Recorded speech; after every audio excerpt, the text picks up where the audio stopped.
le orinasa zay tena eo amin'le sehatrasa mihitsy a zay mbola tsy miditra ao anatin'le tena hoe fandrarana matianina, zany hoe mety izy mpivarotra, mety izy mpanao gargoty, mety izy mpamboly, mety izy efa manao asa tanana izy fa mbola tsy mivelatra amin'ny vokatra manaraka ny fenitra ilaina eo amin'ny ara-panjakana, tsy manaraka ny fenitra izay ilaina koa, dia indrindra eo amin'ny ara-pitantanana. Tanjony foana hoe atao tena olona manaraka mihitsy ny fenitra arak'asa ara-panjakana sy ataontsika hoe ara-ekonomika.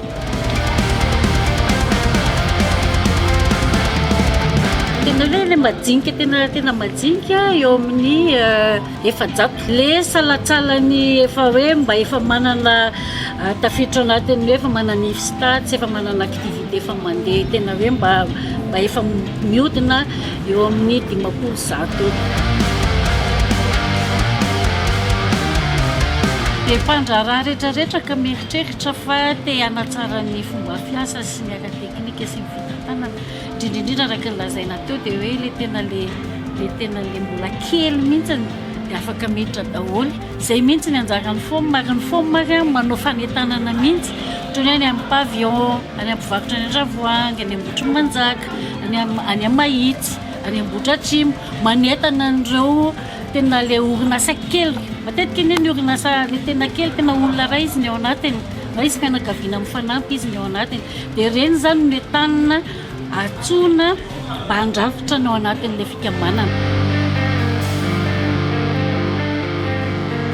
Zavatra afaka atao voalohany zao ohatra dia hoe mijery hoe na ny asan'ilay olona, dia mijery hoe misy zavatra tokony hatsaraina ara-teknika ve le asa. Ohatra zany maka ohatra hoe raha olona manao élevage na poulet izy ohatra, mety ve ny condition sanitaire anaovany an'le izy, mety ve le sosina akoho mihitsy alainy amin'le izy, mety ve ny fomba fanaovana ny fomba fiompianan'le izy, mety ve ny fomba izarana hivarotana an'le akoho le akoho sy ny atody.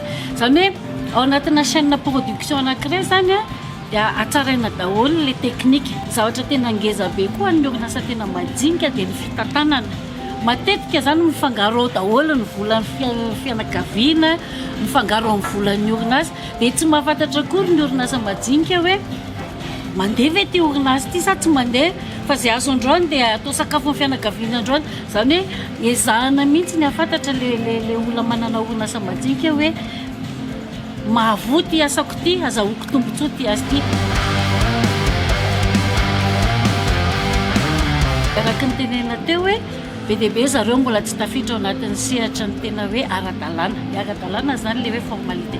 Dia ny forme zany afaka manao fanentanana hoe nareo ngera mandohetra e. Matetika ny hetra tsy na raisin'ny olona foana hoe zay mandohetra nefa tsy hitanay akory ny valin'le izy.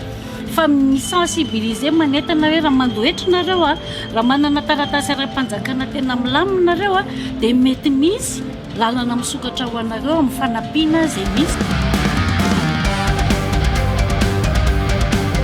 Ny forme zany afaka manampy hoe rehefa anao dossier na financement nareo dia zao ny zavatra ilaina. Zay fampiofanana zay zany ilaina fantarin'le mpandraharaha hoe rehefa anao dossier any amin'ny banque tsika nangataka financement amina organisme tsika dia afaka manampy ny forme zany manoratra manampy amin'le izy.